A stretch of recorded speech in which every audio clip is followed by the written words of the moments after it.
प्रिय छात्रों, आज हम लोग प्रकाश के परावर्तन तथा अपवर्तन क्लास 10th के ऑब्जेक्टिव क्वेश्चंस जो 2025 में पूछे जाने की प्रबल संभावना है उस प्रकार के प्रश्नों को देखेंगे। तो चलिए शुरू करते हैं। पहला प्रश्न है, निम्न में से कौन सा पदार्थ लेंस बनाने के लिए प्रयुक्त नहीं किया जा सकता है? तो हमारा ऑप्शन है जल, कांच, प्लास्टिक और मिट्टी। तो इसका सही आंसर है मिट्टी। दूसरा नंबर प्रश्न है, एक उत्तल लेंस की क्षमता 1 डायऑप्टर है तो उस लेंस की फोकस दूरी है।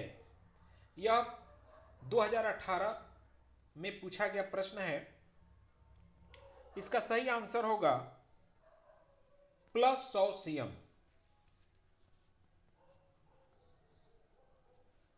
प्रकाश के अपवर्तन के कितने नियम हैं? तो हम सभी जानते हैं कि प्रकाश के अपवर्तन के कुल 2 नियम हैं। प्रकाश के परावर्तन के कितने नियम हैं? तो प्रकाश के परावर्तन के 2 नियम हैं। अगला प्रश्न है, किसी माध्यम के अपवर्तनांक का मान होता है? तो इसका सही आंसर है sin I बट्टा sin R, और इसे ही हम स्नेल का नियम भी कहते हैं।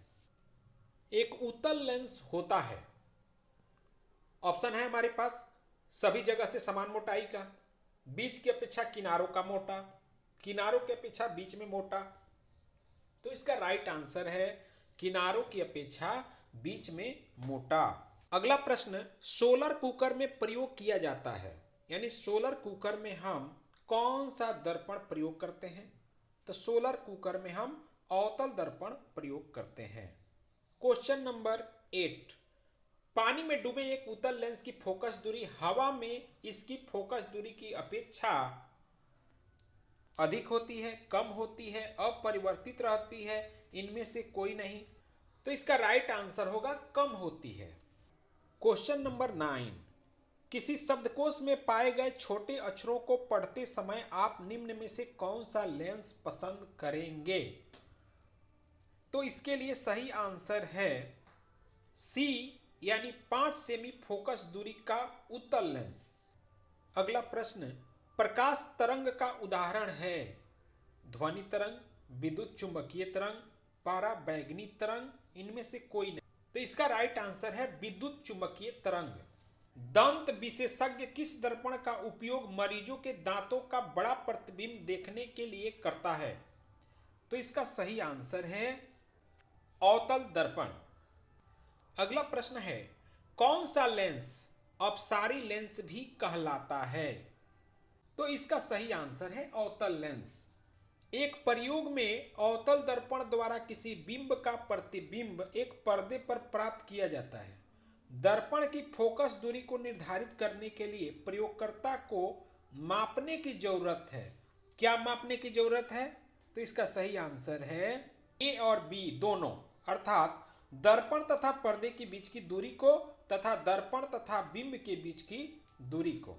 क्वेश्चन नंबर 14, गोलीय दर्पण के परावर्तक पृष्ठ की वृत्ताकार सीमा रेखा का व्यास कहलाता है। इसका सही आंसर है गोलीय दर्पण का द्वारक। क्वेश्चन नंबर 15, निम्नलिखित में से कौन उत्तल दर्पण की फोकस दूरी है जिसकी वक्रता त्रिज्या 32 cm है?